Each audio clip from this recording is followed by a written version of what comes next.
ვინ უფრო ვერ იტანს წაგებას? ვინ უფრო კარგია დედუქციურ ჟანრის თამაშებში? ვინ უფრო ხშირად იგებს? შენ უფრო.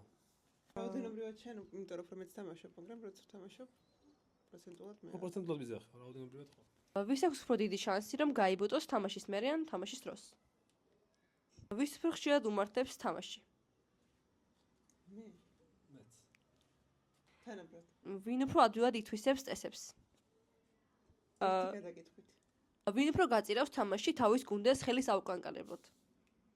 თამაში. ვერ დაგეთანხმები.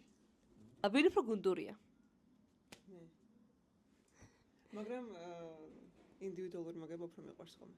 ვინ უფრო გაბრაზდება თუ შეამჩნევს რომ ვიღაც შეთერობს? მე. მეც. ერთნაირად. ვის უფრო მოეშლება ნერვები ან გაბრაზდება თუ ვიღაც ტელეფონშია თამაში?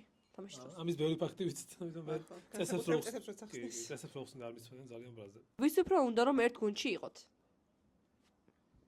რას მინდა ხოლმე როგორც ეს. და ბონუს კითხვა. ვინ უკვე თამაშობს ჩოგბურთს? მე. გადი რა. მე. მართლა. რა მართლა? კითხოთ ჩვენს იუზას. ჩვენს მასწავლებლებს. ნუ თუ შევადარებთ ქალების დონეს და კაცების დონეს, One eternity later. ერთი ასოა თამაშობ ერთმანეთს. ხო. იმიტომ რომ კაცი ვარ ალბათ მაგითაც. ხო. მე.